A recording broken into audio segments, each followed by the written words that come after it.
For 3 months, Cadet Maya Vale had been the quietest student at Varkhon Galactic War Academy. That was why everyone underestimated her. She was not tall like the armored Dravaki. She was not covered in scales like the Vorth. She did not have venom glands, bone blades, psychic horns, or reinforced combat limbs. To most of the academy, she looked almost unfinished. A soft-skinned human girl with dark hair, calm eyes, and a habit of sitting near the back of every classroom without saying much. At Varkhon Academy, silence was mistaken for weakness, and weakness attracted predators. The academy was built inside a floating fortress above the storm planet Karos, its towers stabbed into black clouds. Its training arenas could simulate volcanic fields, zero-gravity ambushes, toxic jungles, and orbital boarding actions. Only the strongest species sent their children there. Future generals, future warlords, future fleet commanders, and one human girl, Maya Vale. Her file listed her as an exchange cadet from Earth Defense Command. Combat rating pending. Threat level unconfirmed. Physical classification: low mass, low armor, limited natural weapons. That was all most students cared to read. To them, she was a joke, a curiosity. A tiny deathworlder from a backward planet that should not have been admitted beside real warriors. But Maya never corrected them. She simply watched.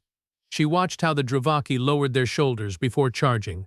She watched how the Vorth blinked twice before striking with their tails. She watched how the tall insectoid cadets communicated through antenna movement when planning group attacks. She remembered everything, and because she was quiet, everyone thought she was afraid. The first mistake happened in tactical history class. Professor Halrix was explaining close-quarters warfare when Korr Vex leaned back in his seat and laughed. Korr was a senior cadet from the Varkhon Dominion, nearly 7 feet tall, plated in gray armor, with 4 arms and a reputation for breaking younger cadets during practice drills. He turned his narrow yellow eyes toward Maya. "Professor," Korr said loudly, "why is the human still in combat studies?" The room went silent. Maya did not look up from her notes. Professor Halrix clicked his mandibles. "Cadet Vex, all students assigned to this course have passed the entrance qualification." Korr smiled. "Qualification must be easier on death worlds." Several cadets laughed. Maya kept writing. Korr leaned forward. "Human, do you even fight, or do you just hide behind machines?" Maya finally looked at him. Her expression did not change. "We fight when necessary," she said. Her voice was quiet. That made the laughter louder. Korr's friends joined in.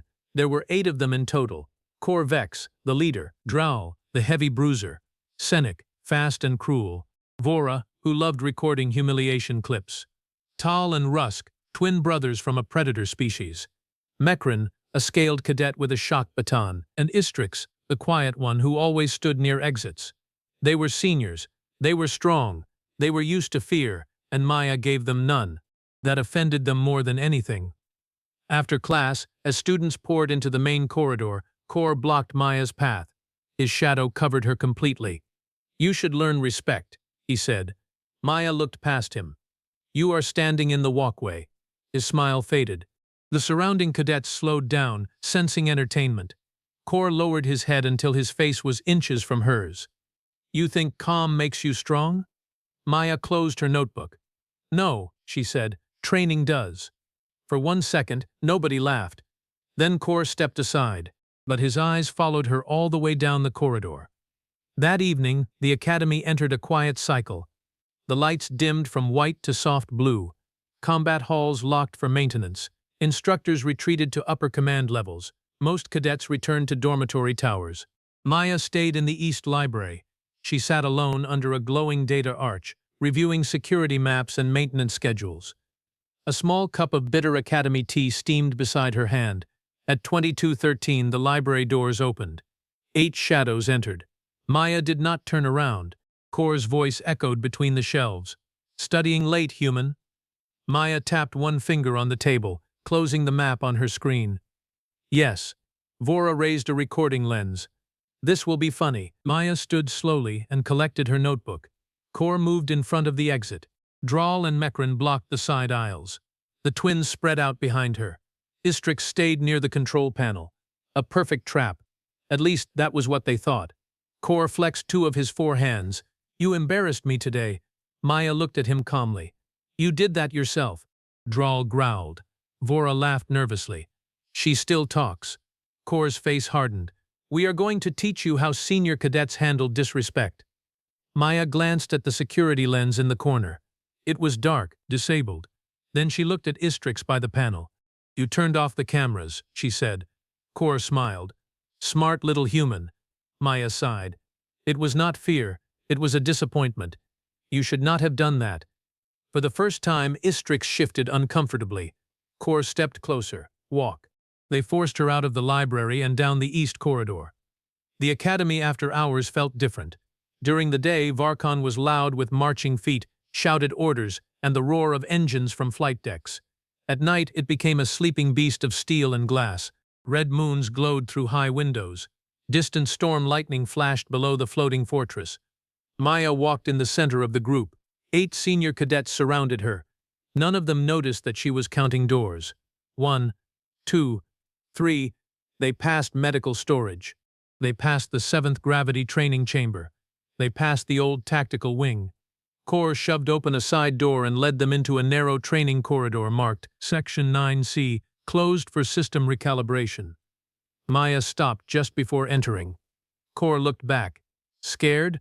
Maya read the small warning light above the door. Then she stepped inside. No, she said. The corridor was long, metallic, and empty. Training rooms lined both sides. At the far end stood a sealed blast door. Overhead lights flickered with emergency amber pulses. Draal cracked his knuckles. Mekran drew his shock baton. The twins grinned. Vora lifted the recording lens again. Korr spread all 4 arms. No instructors, he said. No cameras. No witnesses. Maya placed her notebook carefully on a wall ledge. Then she removed her academy jacket and folded it once. The bullies laughed. Korr tilted his head. Planning to surrender neatly? Maya checked the corridor ceiling, then the floor vents, then the distance between each cadet. No, she said. I just like this jacket. Something in her tone made Istrix stop smiling. Before Korr could speak, the entire corridor shook. A deep alarm thundered through the academy. Red lights flooded the walls. A mechanical voice echoed. Emergency lockdown initiated. Steel shutters slammed down over the windows. Blast doors at both ends of the corridor began to close. Korr spun around. What? Istrix rushed to the side panel and slammed his claws across the screen. System override locked. The door behind them sealed with a heavy boom. The far blast door dropped next. Boom. The sound rolled through the corridor like the closing jaws of a monster. For a moment, nobody moved. Then Draal laughed. A deep, ugly laugh. Well, he said, turning toward Maya. Looks like the human is trapped. The others joined him. Korr smiled again, confidence returning. No instructors, no exit, no help. He stepped toward Maya. You should have apologized earlier. Maya looked at the sealed doors, then at the vents, then at the emergency speakers. Finally, she looked at Korr and smiled. Not widely, not happily, just enough. No, she said softly. Korr stopped. Maya rolled up her sleeves. You are confused. The red lights flashed across her calm face. The lockdown did not trap me with you. Her eyes sharpened. It trapped you with me. Silence. The kind of silence that comes right before something breaks. Korr stared at her. Then he laughed too loudly. Human jokes. He pointed at Senec. Break her confidence. Senec moved first. He was fast, faster than most species could track. His body unfolded like a blade as he launched toward Maya, claws aimed for her shoulder. Maya did not step back. She stepped in. Just one step. Senec's speed became his mistake. Maya turned her shoulder, caught his wrist, and guided his momentum past her. Her foot hooked behind his ankle. Her elbow struck a nerve cluster under his arm. Senec hit the floor face first, hard. The sound echoed. His claws scraped uselessly against the metal. He tried to rise. Maya placed 2 fingers against the side of his neck and pressed. Senec froze. His body is locked. Then he collapsed unconscious. Nobody spoke. Maya stepped away from him. He will wake up in 7 minutes, she said. Probably angry, definitely embarrassed. Vora lowered the recording lens. Draal's eyes widened. Korr's jaw tightened. That was luck. Maya looked at him. No, she said. That was anatomy. Draal roared and charged. He was twice Maya's mass, built like a living battering ram. His species survived by smashing prey against stone cliffs. In open ground he would have been terrifying, but the corridor was narrow. Maya waited until he was committed. Then she moved sideways. Drawl crashed shoulder first into a wall support beam. The impact dented the metal. Before he could recover, Maya grabbed a hanging maintenance cable and looped it around one of his lower arms. She pulled, twisted, and used his own weight to spin him into Mekran. Both went down.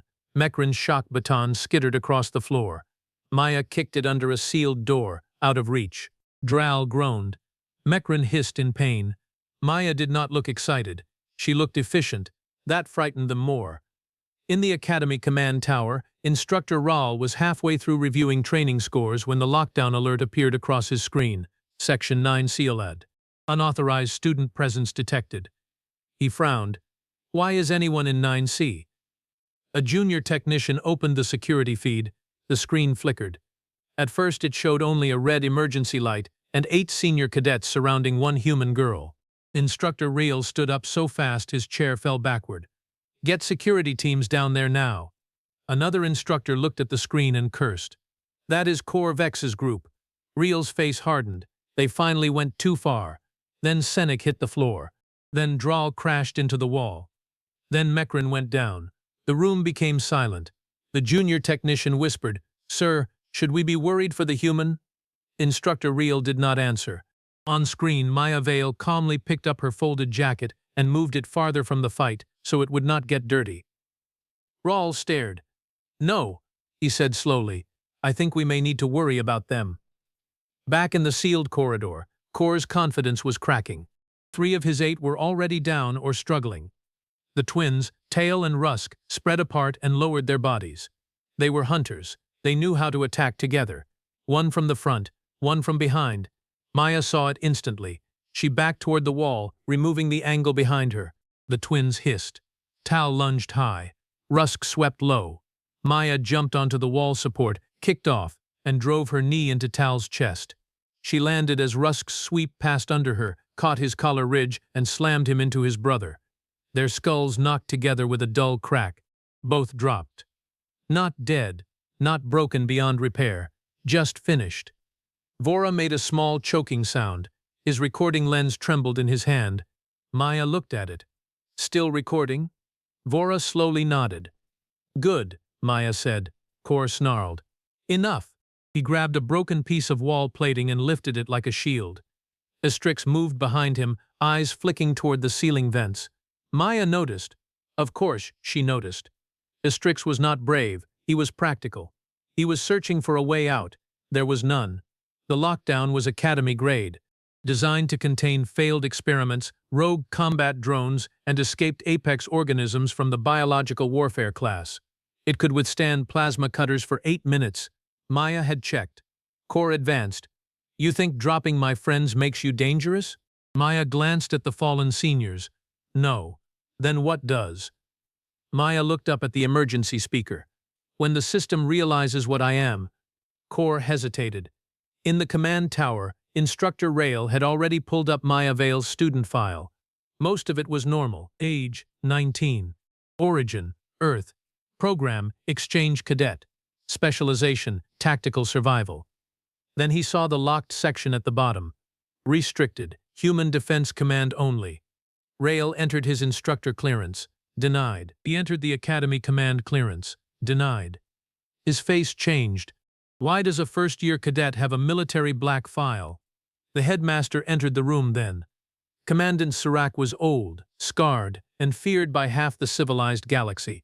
He had trained princes, assassins, fleet marshals, and war heroes. He looked at the screen. He saw Maya. He saw the fallen cadets, and his face went pale. Instructor Rahl noticed. Sir? Commandant Serac whispered. Who put those boys in a sealed corridor with her? The room went cold. On the screen, Korr attacked. He was stronger than all the others. 4 arms gave him reach. His armor plates made normal strikes useless. He swung the wall plating hard enough to crack the corridor floor. Maya moved under the first strike. Around the second, back from the third. She was not faster by species. She was faster in her decision. Every move was already chosen before Korr made his. He swung again. Maya caught his wrist with both hands, stepped across his center line, and drove her heel into the side of his knee. Korr staggered. She used the moment to climb him like terrain, grabbed the ridge behind his neck, and forced his head down into the wall. Once, the wall rang. Korr dropped to one knee. Maya stepped away. "Stay down," she said. Korr spat blue blood onto the floor. Then he looked at her with pure hatred. "You are not a cadet." Maya's expression did not change. "No," she said, "I am a student."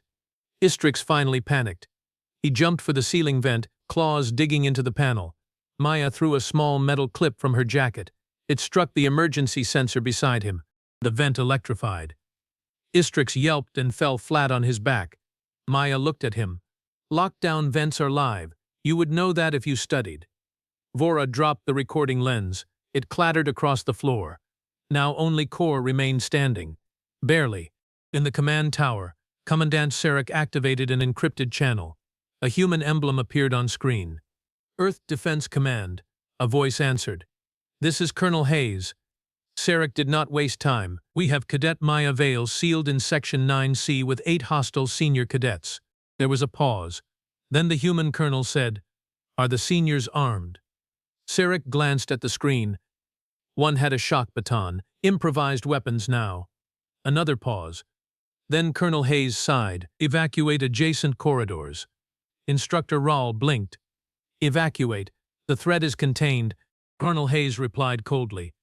"No, Instructor. The mistake is contained." At that exact moment, the Academy computer finished scanning the live combat footage. A new alert appeared. Biome response analysis complete. Species, human. Subclassification, Death World Combat Adaptive. Priori warning. Commandant Sarek closed his eyes. The corridor speakers crackled. Maya looked up. So did Korr. The Mechanical Academy voice spoke.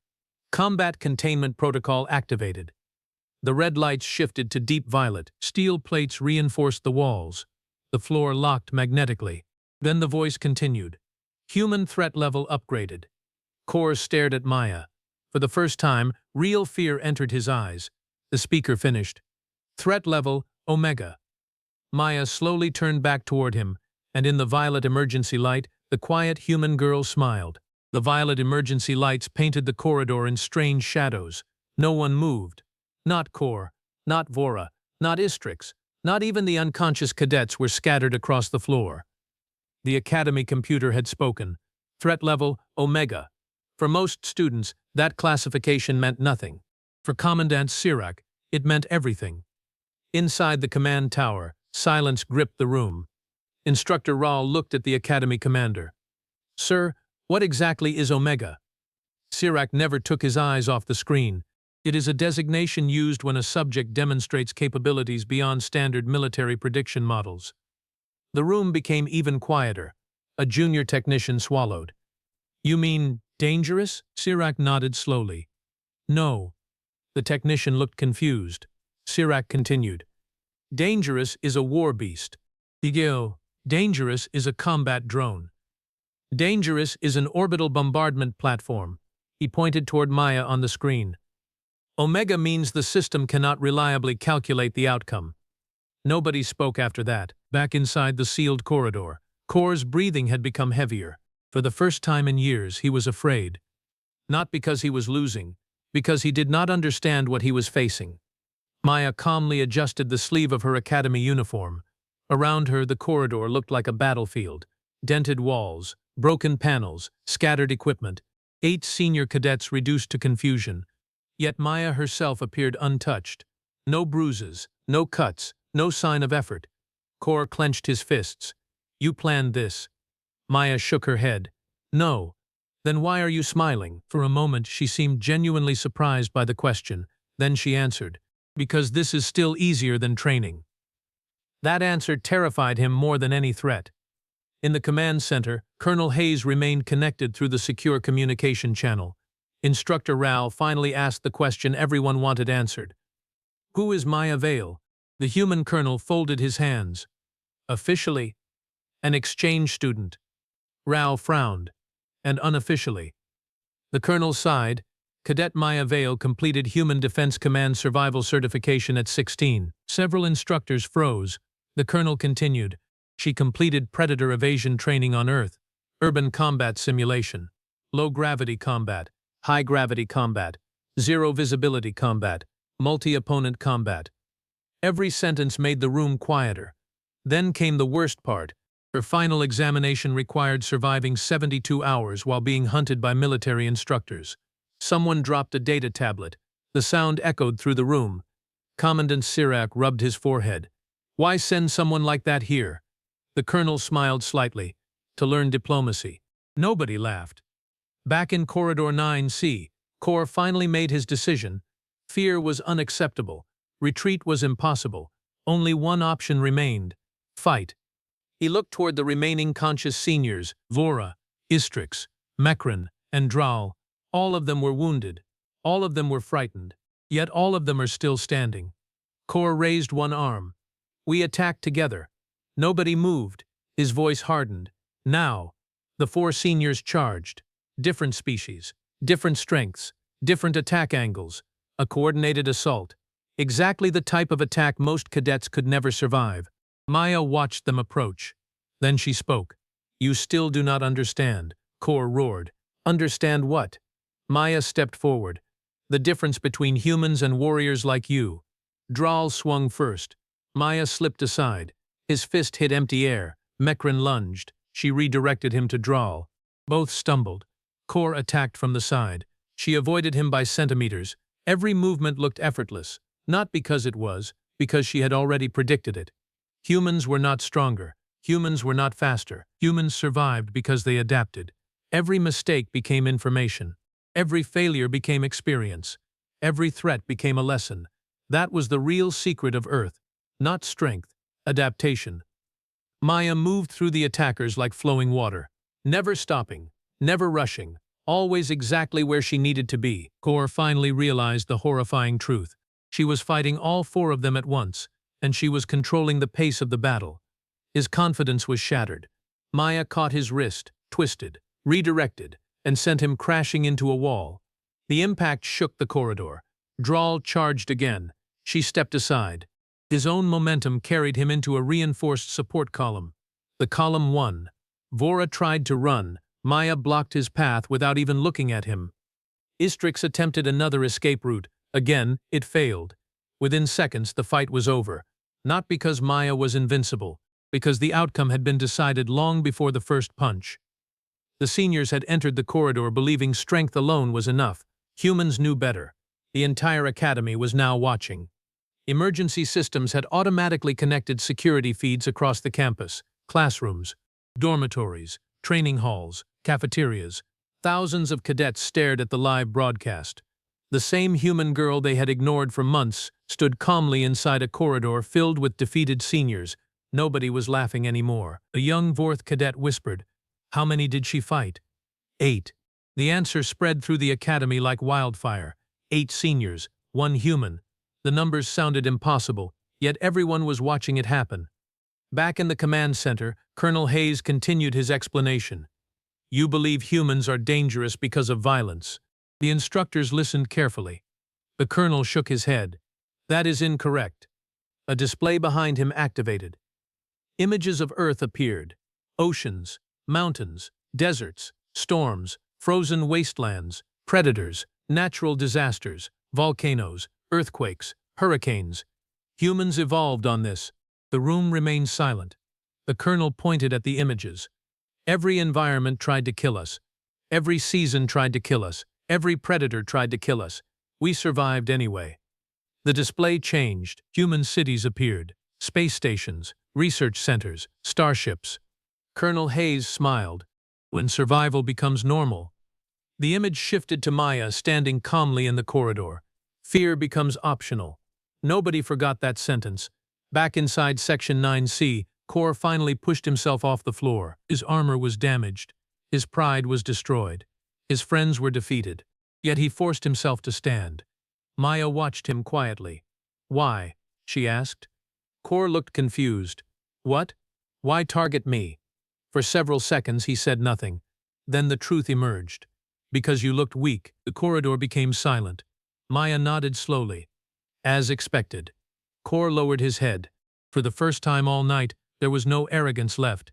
Only embarrassment, only regret, only understanding. Maya walked toward him, Korr tensed instinctively. She stopped a few feet away. Then she extended a hand. The gesture stunned everyone. Korr stared at it. "You are helping me?" Maya shrugged. "You lost. That does not mean you stay on the floor." For a long moment he simply stared. Then he accepted the hand. The entire academy watched. One human girl was helping the bully who had tried to humiliate her. Commandant Serac smiled. "There." Instructor Rahl blinked. "There what?" The commander pointed at the screen. "That is why humans are dangerous." Rahl looked confused. "They defeated 8 seniors?" Serac shook his head. "No." He pointed at May, helping Korr stand. "They can win without needing revenge." For several seconds, nobody spoke. Then the lockdown system announced. Threat assessment complete.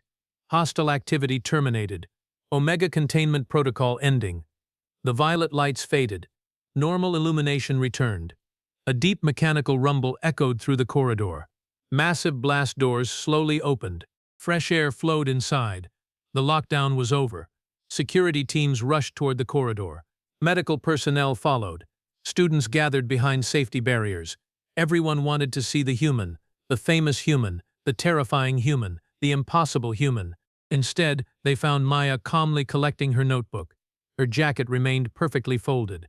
She picked it up, put it on, and started walking away. A security officer blinked. "That's it?" Maya looked back. "What? The fight is over." She nodded. "Yes." The officer looked around at the destroyed corridor. Then back at Maya. "You caused all this." Maya glanced at the damage. Most of that was Korr. Several students laughed nervously. Even Korr looked embarrassed. Then a new notification appeared across every academy screen. Cadet file upchid.